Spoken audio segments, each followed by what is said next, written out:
Tonight on Joy News Prime, 8 suspects, including 2 Nigerians, arrested in rescue of 2 Canadian girls kidnapped last week in Kumasi.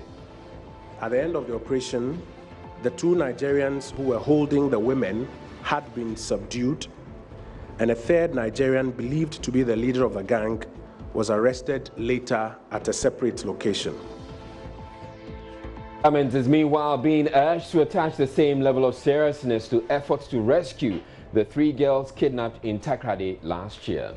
How come we have been able to rescue the Canadian girls with so much speed as opposed to the rescue operations that have been launched to rescue the Takoradi girls? Now, 1 more suspect has been arraigned in connection with the Takoradi kidnappings, but residents in the Western Region capital are not impressed. Now, 18-year-old goes into hiding for fear her Muslim father will kill her for converting to Christianity. Father said because of the church he would disown me, and now I don't have anywhere to go. He told me if I still go to the church, he'll bring Cutlass over there and come and put him. The father is adamant he will not accept her daughter's new faith. In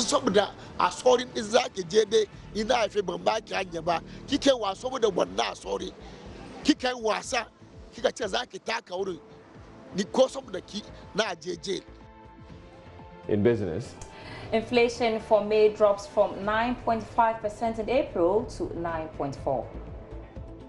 Vegetables is contributing to this drop. In addition to the non-food, what we are seeing in the non-food inflation rate. Sandra Fenn will be here in about 30 minutes with details of the business news. And 4 boys brutalized by some soldiers in Sunyani are yet to get justice 1 year on. Woma ebu mitima ehuno mitine huno kasiye woma ne yi no mo de hwe woma na sekan ne dade no mo de hwe na tigdia. I'm Israel. Joy News Prime comes to you live from the Joy News studio. Akokomlimle here in Accra with digital address GA0992539. Stay tuned in.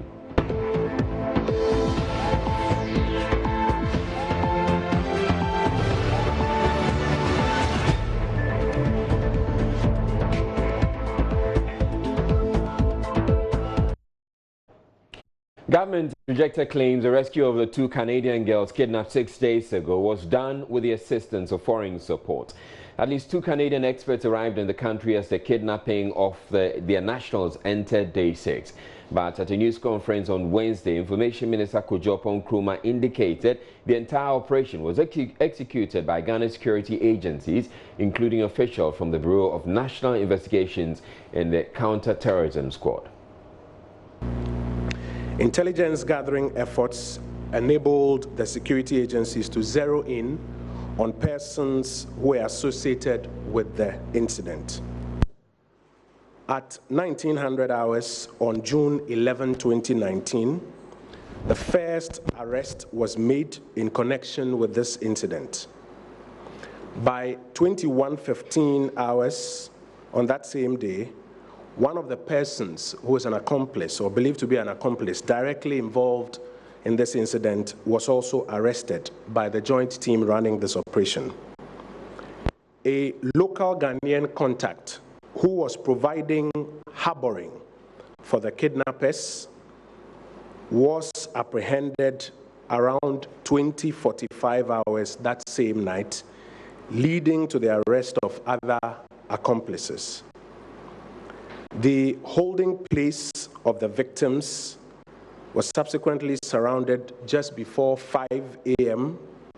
this morning, and by 5:15 a.m., the joint team had breached the premises with the hope of rescuing the women. Gunshots were fired from within the premises, but the brief we have is that it took about 25 minutes to complete this operation. At the end of the operation, the 2 Nigerians who were holding the women had been subdued, and a third Nigerian, believed to be the leader of the gang, was arrested later at a separate location. At the end, and currently, 5 Ghanaians and 3 Nigerians are in custody for this incident. One of the suspects is reported to have sustained minor injuries. Other investigations and possible arrests are still ongoing. The victims have been flown to Accra, are currently in Accra. They have been in contact with the Canadian authorities and are undergoing the necessary evaluations following a traumatic. Now, the minister adds no ransom was either demanded or paid. He dismissed reports one of the arrested suspects was leader of pro-MPP militia group Delta Force. No ransom was paid. You didn't mention it. No ransom was paid. No ransom was discussed in this matter. Our security agencies followed the earlier intelligence reports, did their work, and then got to the conclusion of this matter. No ransom was discussed or paid. In connection with this, we have no brief that says that this person or that person is associated with this church or that religion or this political party at this point in time. We do not have any such brief that associates any of them with any political party at this point in time, or with any church, or with. I've heard some people saying this one belongs to this football club, that one belongs to that football club. We don't have any such brief as we speak to you now. Let the authorities do their investigation and prefer the necessary charges that they have to prefer against these persons. We'll take the Constitution is quite clear. You can only hold a person without maybe a court order or something for up to 48 hours. So the necessary legal protocols will be followed. And if there's a need to remand these persons, they'll be put before court, and a court of competent jurisdiction will do that remand. The minority spokesperson on Parliament's Defence and Interior Committee, James Agaga, is meanwhile asking the security agencies to attach the same level of importance to the case of the 3 kidnapped Takoradi girls. Priscilla Bentum went missing in August last year, whilst Priscilla Mantebia Kranche and Ruth Love Kwesing disappeared in December the same year. Ms. Agaga, in an interview joining you, says he's surprised the security agencies are yet to rescue the 3, but have managed to free the Canadian girls. That news for me was very refreshing. But on the other hand, my feelings were mixed. I had mixed feelings because I'm just imagining that Ghanaians would be asking questions, and very legitimate questions, that how come we have been able to rescue the Canadian girls with so much speed as opposed to the rescue operations that have been launched to rescue the Takoradi girls. These are legitimate questions that would agitate the minds of Ghanaians. And so it is my appeal that government does whatever it can do within its power to bring closure to the issue of the kidnapping of the Takoradi girls. Remember that the kidnapping of the Takoradi girls preceded the kidnapping of the Canadian girls. The lives of Ghanaians also matter. So my appeal to government is that they must not rest on their oars. We cannot accept any excuses any longer.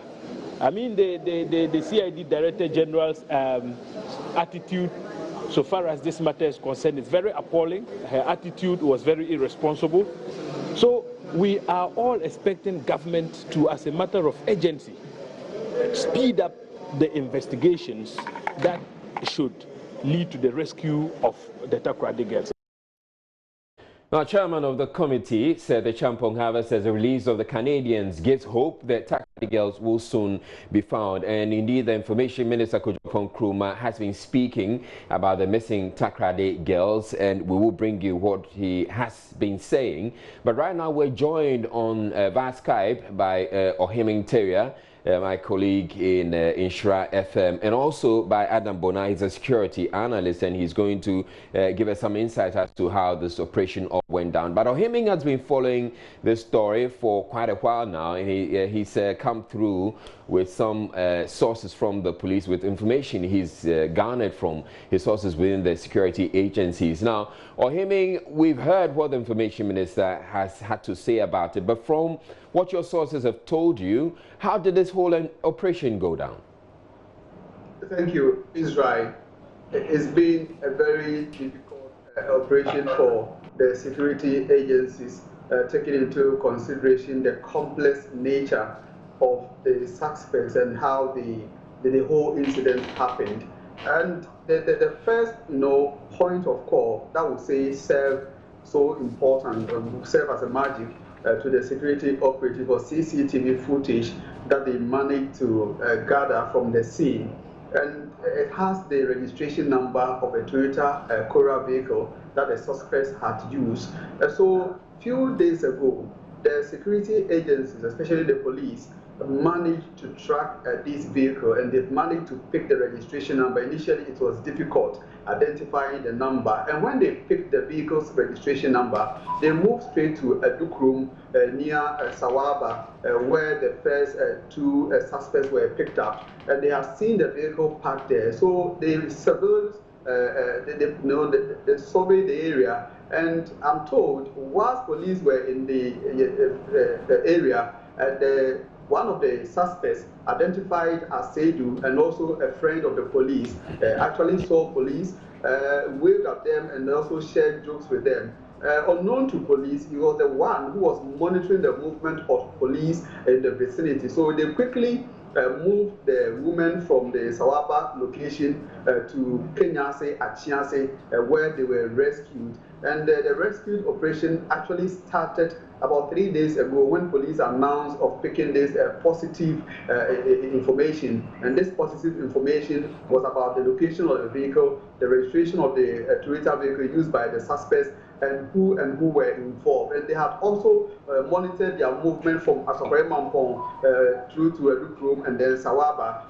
And so all these information were vital to the police investigations. So when the national security team came in, apparently they also assisted with the identification of the vehicle as well. And so I was told of a particular scene that the national security operatives first rammed their vehicle into this Toyota Corolla in question, and at a point they demanded that as part of the settlement, they see the owner of the vehicle, and that is when the owner of the vehicle was invited, because actually the vehicle was in the possession of a mechanic, electrician. So when he invited him over, the operatives then arrested him plus the electrician, who also led them to the Kenyase, Achiase, where the victims were being held. And I must say, the area that they were being held is not all that conducive.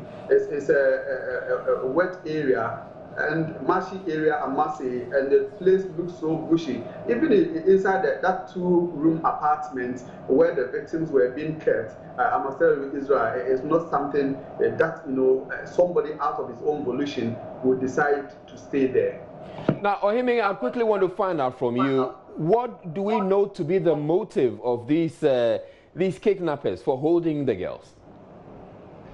Unfortunately, that is information we are yet to be told, or to be told by the security operatives.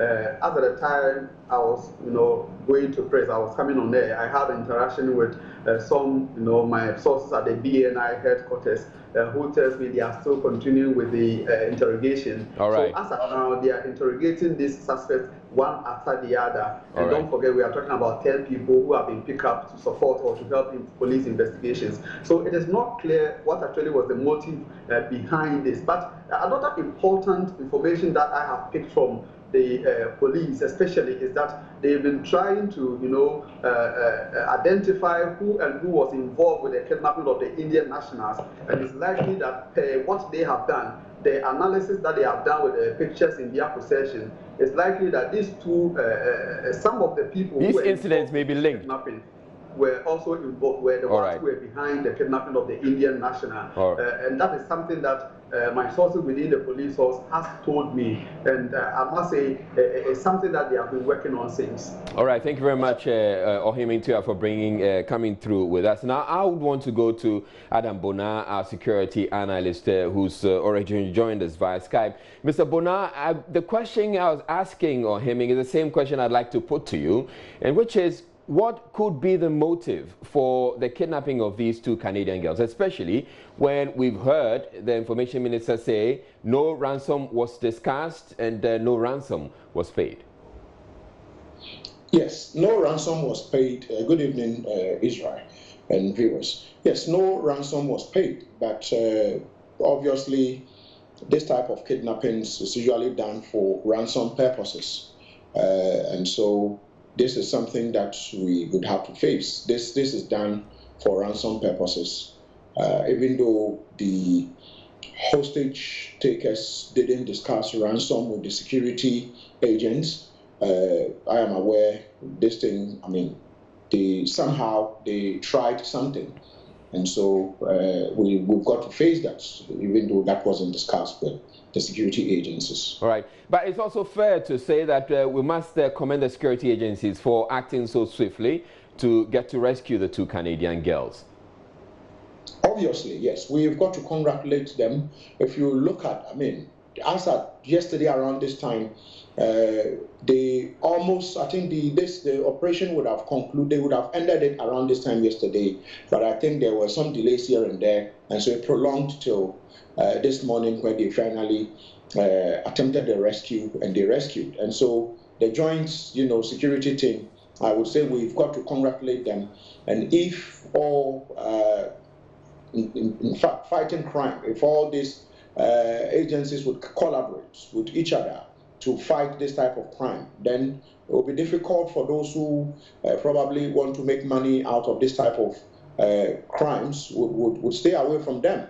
If you look at it, the sting operation, they have to follow up on them, trace them, do a lot of research on who is this and who is that, and even attempt, just like your colleague said, on human, to hit at one of the vehicles, smashing one of the vehicles, just so that they get to know who. And so a lot of things have gone on. A lot of things went on before this rescue, and we must congratulate our security agencies. It tells you that if we tool our security agencies and motivate them well, it will be very difficult. It will be very difficult for this type of crimes to go on in this country. Right. One of the concerns that has come up is the involvement of Nigerians. In this particular case, we know that there are 3 Nigerians who have been arrested, and we know that they have been involved in this. And then we also talk about previous incidents where Nigerians have been mentioned. How should we be handling this Nigerian involvement? Well, how we handle it, it won't be up to myself and you. It's up to the executive. The leadership of this country would have to show leadership direction with how we deal with the influx of Nigerians and other nationalities who are coming into this country in a manner that is not regular. They come in and out as of when they want, they stay wherever they want to stay, and these people don't have permit to stay in this country. And most of the dastardly acts, most of the violent crimes, like this kidnapping, is usually masterminded by them. And so the leadership of this country would have to tell us, how are we going to document these people? Most of them are not documented. We have a protocol that says ECOWAS, and so they can come in, the treaty, 90 days and go. But it doesn't tell us anything how, when they come in, how we can probably monitor them, control them, know what they are doing. And so for me, it is a wake-up call for all of us. And as we speak, more of them are coming. As more of them are coming into this country. And so I hope the leadership of this country would do the needful by making sure that we are not saying they shouldn't come, but quality immigration, I think, is what we want. And you look at it, Nigerians were, the 3 of them who masterminded this are Nigerians, and the Indian guy who was arrested. If you look at the description and whatever that took place, the Indian guy who was arrested in Kumasi, one of the masterminds, he's also part of the people who is suspected to have been arrested. All right. This dawn.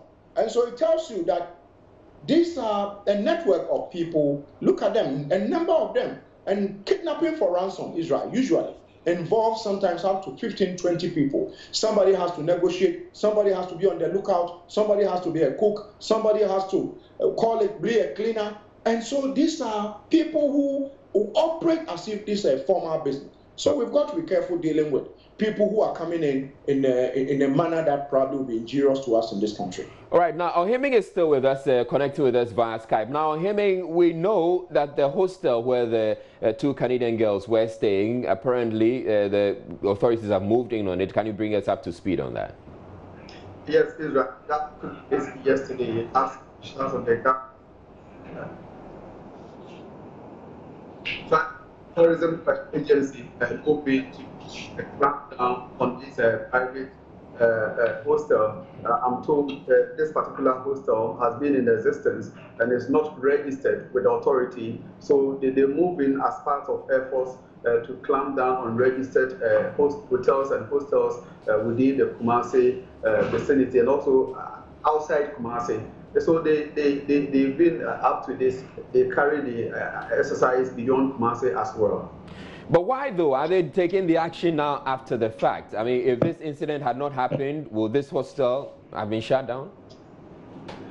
I'm not too sure as to why the delay, but the officials say this is not only happening in the Kumasi or Ashanti region. This exercise is being replicated in other parts of Ghana. So the information or the involvement of these hostels in the mixing of the two Canadians apparently has, fueled the officials' suspicion for them to move in to check on this particular hostel first before they move into the other hotels and then agencies.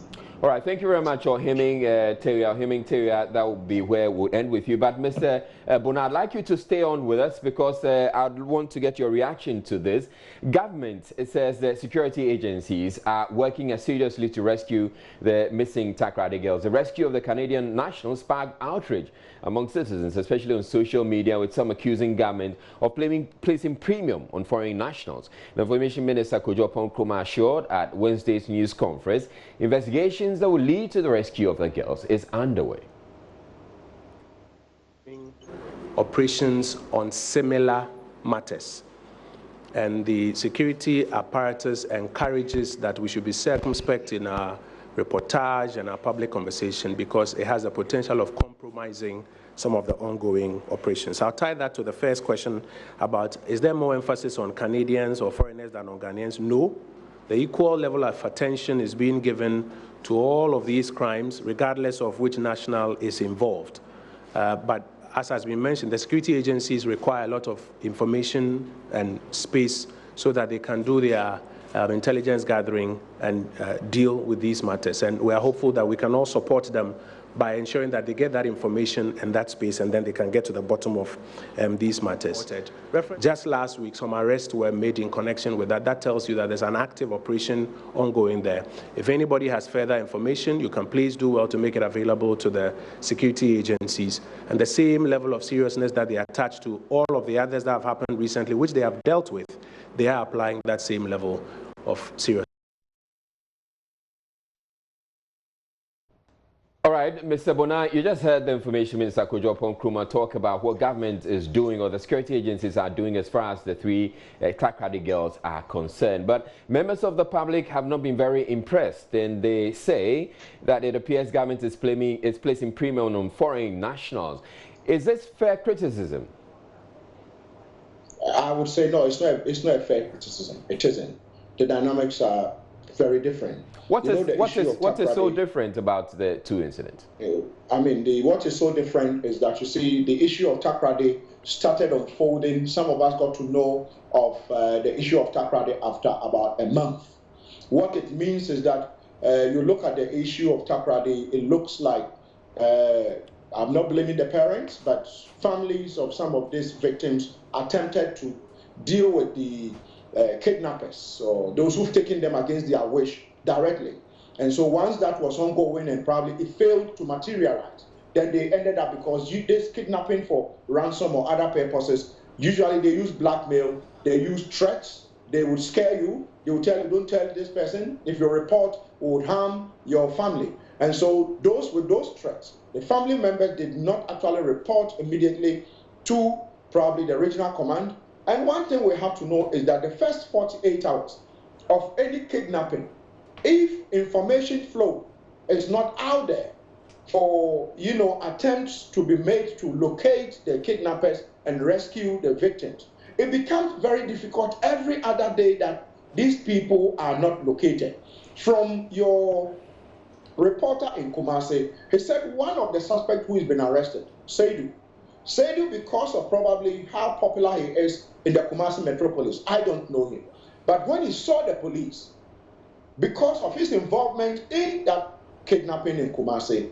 He shook hands with them, probably, spoke to them, and eventually moved the girls from one location to the other. So it tells you that if probably that didn't happen, this rescue would have happened long ago. And so going back to the Takoradi one, the longer this issue traveled, it became more difficult to be able to apprehend these guys. And so for me, it is refreshing to say that as we speak, one of the guys whose name has been mentioned was actually, has been apprehended in Togo. As for the, moment leading to his arrest in Togo, for security reasons, I will not be able to put, that information there. But I will tell you how effective the CID and in collaboration with the other agencies, how much and a lot of money has even gone into being able to arrest.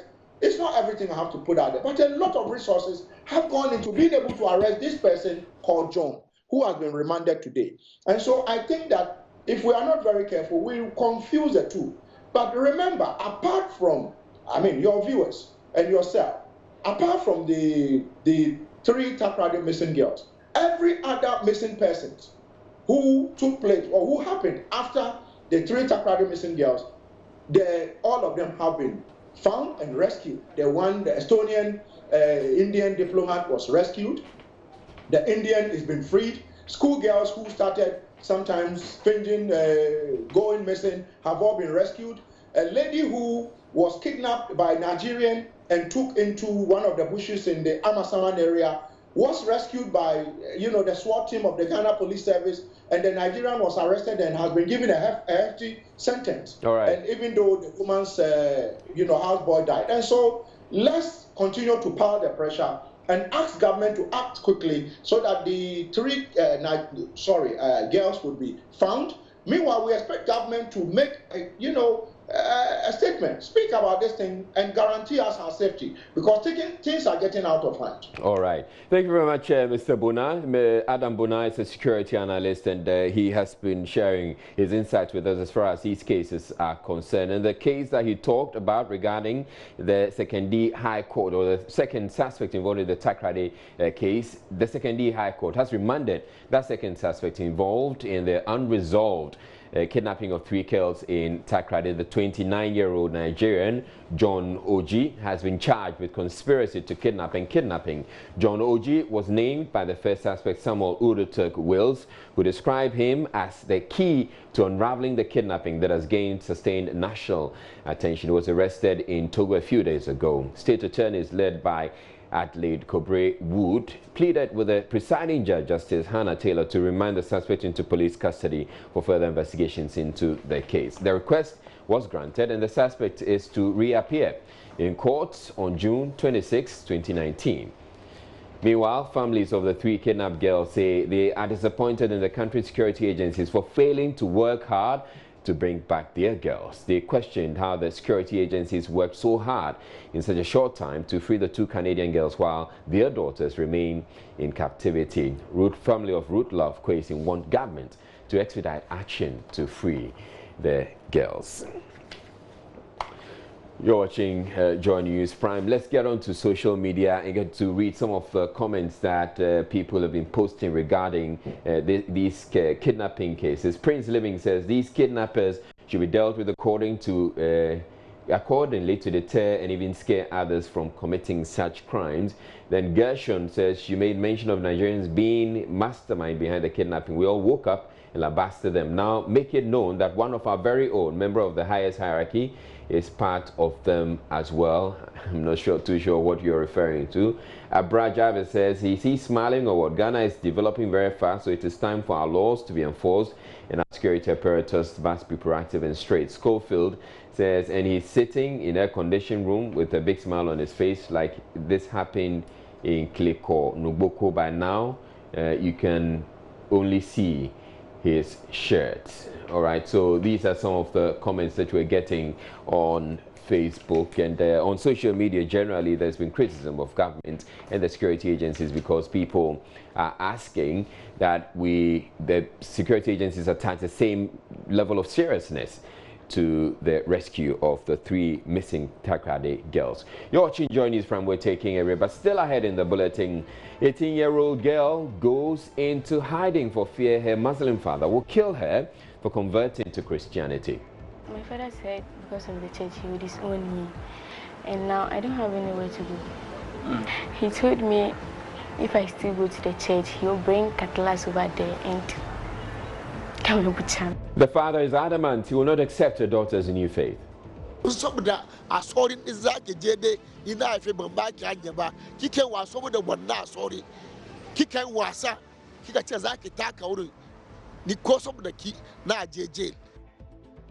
then 4 boys brutalized by some soldiers in Sunyani are yet to get justice 1 year on. Woma ebo mitima ehuno mitine huno kasiye woma ne yi no mo de hwe woma na sekan ne dade no mo de hwe na tigdia. And coming up in business, there's some good news. You can call it. Inflation for May drops from 9.5% in April to 9.4%. I see that vegetables is contributing to this drop.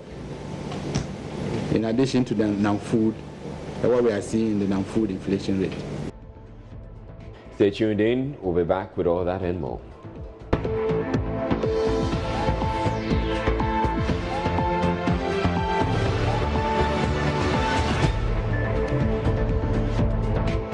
An 18-year-old lady who recently converted to Christianity has been compelled to go into hiding because a Muslim father is refusing to accept her new faith.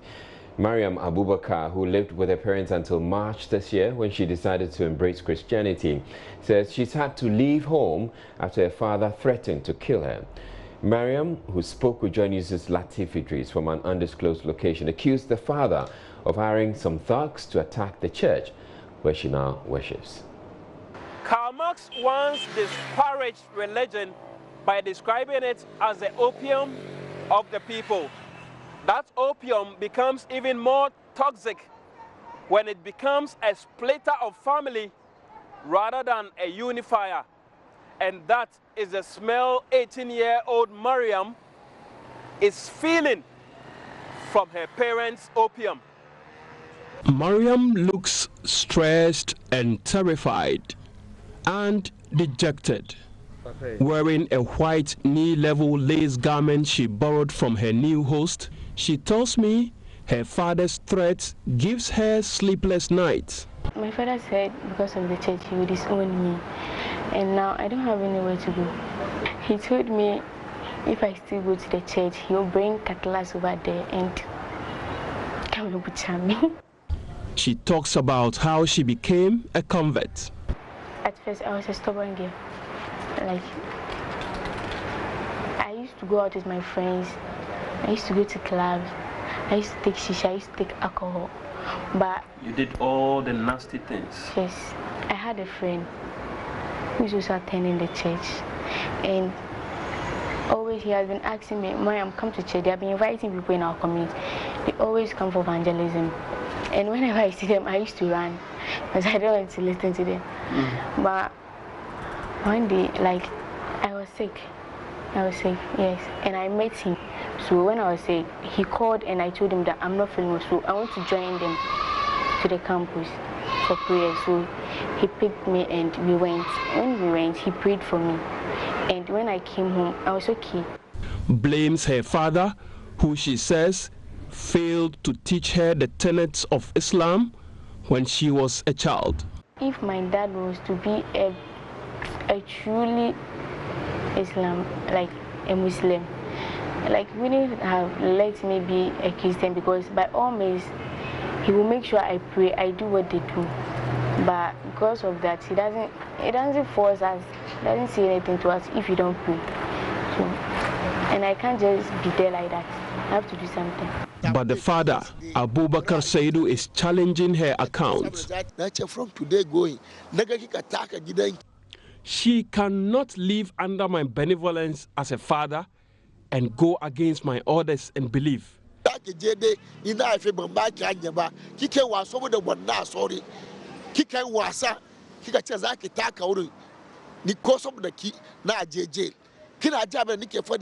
Together with his wife, Mariam's mom, they showed reports from 5 years ago when Mariam was attending Islamic school.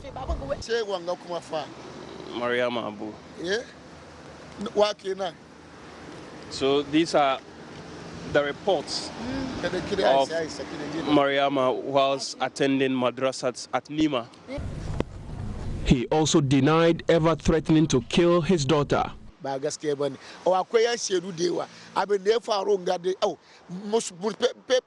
only tried to put the fear of God in her when I threatened to go to jail because of her decision.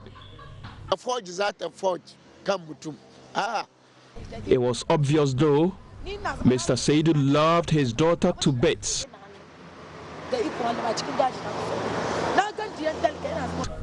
Though at 18, Mariam is free to choose the group she wants to associate with, her continuing dependence on her parents makes her situation tricky. Human rights lawyer Francis Xavier Sosu says the police would have to necessarily take in Mariam's father for questioning. Once the threat has been made, the law enforcement officers, need to invite the parents, or needs to at least, invite not even invite, arrest the father and possibly, caution him. And those steps would be a check, on the father, even if she is not willing to pursue it. And I would support her ideas and her decision not to pursue it. However, I think there is some, need for the police to do some arrest and some cautioning. He says the chief imam, rights groups, and the international community would have to intervene in the situation if the state fails. What this girl needs now is love, support from the people that she now have joined. The Christian community definitely need to reach out, with love to this girl. All persons out there who really believe in freedom of religion, including our embassies that are around us, our international community should be interested in this little girl. Mariam's vexed dad says the pastor who converted her is not only creating bad blood between him and his daughter, but pitching her against him. Now, 4 boys brutalized by the military in Sunyani for allegedly stealing a laptop from the barracks are yet to get justice 1 year on. One of the boys suffers recurrent headache and has started bleeding in the nose, whilst the second victim has been unwell for several months and had to postpone writing his basic education certificate examinations to next year. Jojo Kobna, who has been following up on this story, meanwhile reports the Commission on Human Rights and Administrative Justice is not definite when the report on the case will be released. 4 children in Sunyani were brutalized by the military for allegedly stealing a computer. The children said although they maintained their innocence, they were tortured to confess to a crime they did not commit.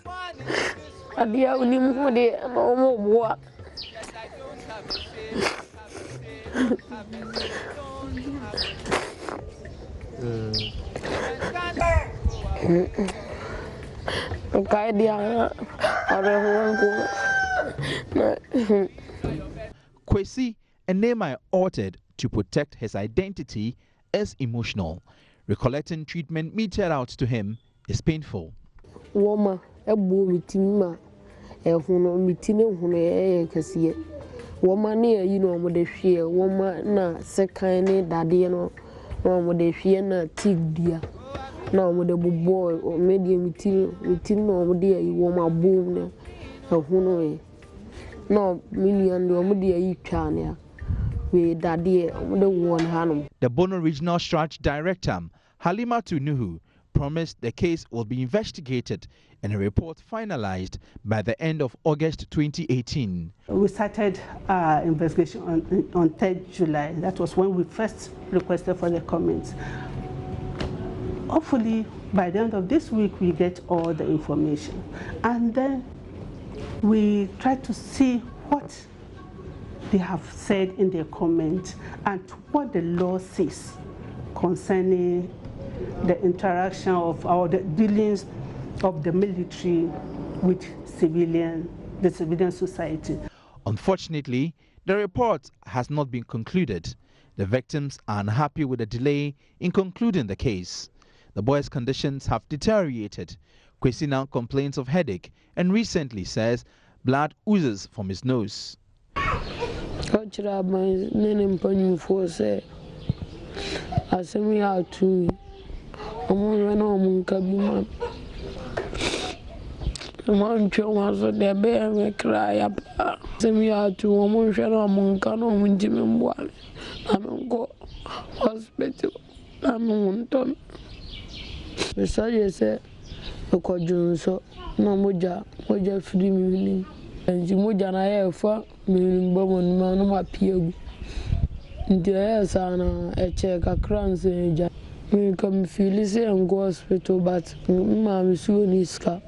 Kwesi hardly attends school because of his ill health, and his teacher, Cynthia Boatima, says that has badly impacted his performance in school. The boy was not in school even about half of the term.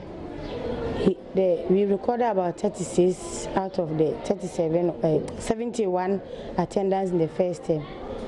And whenever he comes to school complaining about headache and always sleeping, and even one day I heard when people returned from break, one of them told me that the boy, there was blood from the nose, so he went to the house. Kwesi's mother, Beatrice Edichumwa, says she tried home remedy to stop the blood from oozing. Hospital. You be treating afa eno na nkofo no so fees asem ni see besi samri enti she ensumini bi ho ntimesere no omoaye na nkura na pomuden ento yena ensumenti menya abrabo manidie kakra. Musa, a name I chose to protect his identity, also a victim of the brutality, has been unwell for many months. He was supposed to be a candidate for the ongoing BECE, but that has been deferred to next year due to his ill health. His father, Abubakari Seidu, wants Shraj to expedite work on the reports.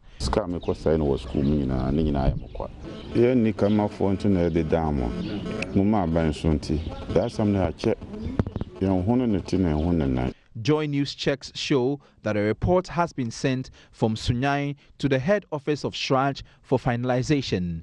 It is, however, unclear when Shraj will release the report, as authorities are unsure when the report will be concluded. Jojo Kobna, Joy News. Some students and teachers have arrived for this year's National Science and Maths Quiz, which is expected to kickstart on June 17, 2019. In all, 135 schools will battle it out to earn the bragging rights. Now, Nancy Mefedradoze is stationed at the University of Ghana and has been interacting with some students who say they're leaving no stone unturned as they're poised to be champions. Majimba. Yes. Majimba. Yes. Let me get to the lady because I see that your energy is thick. Please come up here. So what's your name? I'm Kunamanda Teshila Might. So you are representing which school? Brekum Senior High School, of course. Brekum Senior High School, of course. Yes. The of course is not part of your school, by the way. But tell me, what are you bringing on board? What should we expect from Brekum Senior High School? Okay, this year we are coming as Wounded Cobra because we are serious.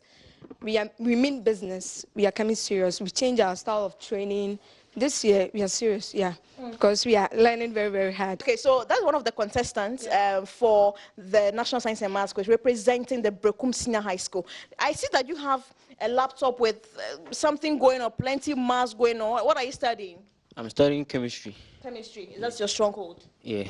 So tell me, so for those who are watching and listening to you, what should they expect from you and your teammates?